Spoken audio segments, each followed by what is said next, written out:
मैं इस वक्त मौजूद हूँ उत्तर प्रदेश के इटावा में, जहाँ पर आज प्रगतिशील समाजवादी पार्टी के राष्ट्रीय अध्यक्ष शिवपाल सिंह यादव इटावा पहुंचे, जहाँ पर लखनऊ से चलकर एक साइकिल यात्रा दिल्ली के लिए रवाना हुई थी। आपको बता दें, ये साइकिल यात्रा प्रगतिशील समाजवादी पार्टी के द्वारा निकाली गई थी। उसको आज इटावा में शिवपाल सिंह यादव द्वारा हरी झंडी दिखाई गई। शिवपाल सिंह यादव ने मीडिया से बात करते हुए बताया कि भारतीय जनता पार्टी ने घूसखोरी को बढ़ावा दिया है। कोरोना महामारी के बीच में भी अस्पतालों में अवैध वसूली हुई है और जनता भुखमरी की कगार पर आ चुकी है। अब देखना ये होगा कि भाजपा इस पर कब ध्यान देगी और कब, यानी कि जो शिवपाल सिंह के द्वारा आरोप लगाए गए हैं उसका पलटवार करती है। कैमरामैन अनिल के साथ असलम अंसारी, न्यूज़ विन इटावा।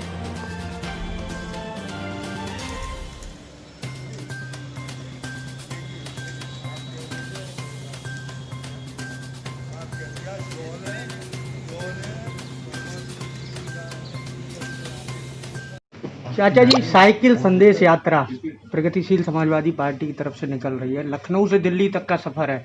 क्या संदेश है आपकी तरफ से, किस लिए ये जो है यात्रा शुरू की गई है? देखिए, ये नौजवान जो निकले हैं और ये अवध प्रताप ओझा जी, इनके नेतृत्व में ये सब पढ़े लिखे लड़के हैं। इस समय इनके सामने बहुत समस्याएं आ खड़ी हुई हैं और ये समस्याएं जानबूझ करके भी सत्ता पक्ष के लोग खड़ी कर रहे हैं इनके सामने, नौजवानों के सामने। एक तो बेरोजगारी चरम सीमा पर है। अच्छा, ये जो वैश्विक बीमारी है, कोरोना बीमारी है, इसके चलते पढ़ाई में भी नुकसान हुआ है। पढ़ाई भी नहीं कर पाए, तैयारियां भी नहीं हो पाई हैं। तो इनकी जो परीक्षाएं की जो तैयारी होना चाहिए था वो नहीं हो पाई, तो उसका समय मिलना चाहिए था। CBSE की परीक्षाएं जो हो रही हैं उनमें समय मिलना चाहिए और समय के साथ साथ एक मौका और देना चाहिए था नौजवानों को। परीक्षा में बैठने का अगर समय दे देते। और दूसरा है, पूरे प्रदेश में बेरोजगारी जो फैली है। अब बेरोजगारी, नौकरी तो दे नहीं रहे, नौकरी से निकाले और जा रहे लोग, तो ये एक समस्या खड़ी हो गई है नौजवानों के साथ। तो बेरोजगारी के खिलाफ और ये जो सब असुविधाएं हो रही हैं, इनको मौका दिया जाए। इसकी वजह से प्रगतिशील समाजवादी पार्टी सहयोग कर रही है। जो अवध प्रताप ओझा जी निकले हैं अपने नेतृत्व में जो समस्याओं को लेकर के, तो जो समस्याएं खड़ी की हैं जानबूझ करके सरकार ने खड़ी की हैं।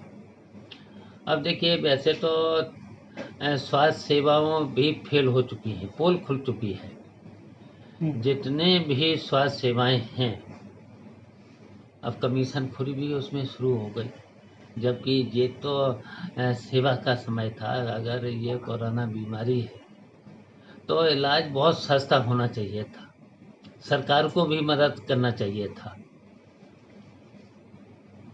तो मदद हो नहीं पा रही कोरोना बीमारी में। लग रहा है कोरोना के नाम पे बहुत बड़ा स्कैम हो रहा है स्वास्थ्य विभाग में, घोटाले। स्वास्थ्य विभाग में कमीशन खोरी हो रही है। बड़े बड़े इसमें लोग शामिल हैं, बड़े बड़े अधिकारी भी शामिल हैं। अच्छा तो जी, पोल खुल गई है स्वास्थ्य सेवाओं के संबंध में, चाहे सरकारी अस्पताल हो चाहे निजी अस्पताल हो। निजी अस्पताल में लूटे जा रहे हैं लोग। एक एक बिल 18-18 लाख, 20-20 लाख, 25-25 लाख का बन रहा है।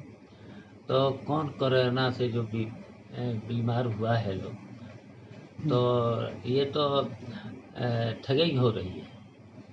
हर वर्ष पूर्ण होने पर देखिए, अभी जो भी उन्होंने कहा है अभी तक कोई पूरा नहीं, जो वादा किया था कोई पूरा नहीं हुआ है। सबसे पहले तो देश के सामने समस्या खड़ी हो गई है नोटबंदी से। नोटबंदी से पूरे देश में की अर्थव्यवस्था जो चौपट हुई है, तो उसकी वजह से पूरे देश में संकट आ पड़ा खड़ा हुआ है। फिर आ गया GST, फिर आ गया ये कोरोना, अब आ गई है बेरोजगारी। अब ये बेरोजगारी जो आ गई है, तो उसकी वजह से जो दिक्कतें आ रही हैं सामने, तो यूपीएससी का जो यूपीएससी परीक्षाएं हैं, तो उसमें समय ज़रूर मिलना चाहिए। ये अवध प्रताप ओझा जी और के नौजवान इसलिए निकले हैं, और हमारी प्रगतिशील समाजवादी पार्टी के सभी नौजवान और सभी सहयोग कर रहे हैं। आगे पुलिस का उत्पीड़न है, बिजली कर्मचारियों का भी उत्पीड़न है। अब कमर टूट दी है। अब ये नया एक विधेयक आ गया है।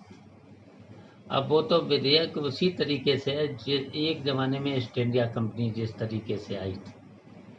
कारपोरेट घराने को इससे फ़ायदा होगा और किसान को कोई फ़ायदा होने वाला नहीं है।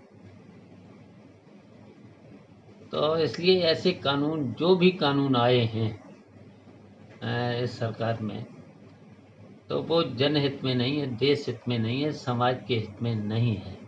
अच्छा चाचा, 22 नहीं, हमारा इसलिए तो प्रयास है, हमने जो कहा है कि हम सभी जितने भी देश में समाजवादी हैं, गांधीवादी हैं, चौधरी चरण सिंह वादी लोग हैं, उनको सबको हम इकट्ठा करेंगे। जब हम इकट्ठा आ जाएंगे तो फिर तो दूसरे लोग हट ही जाएंगे।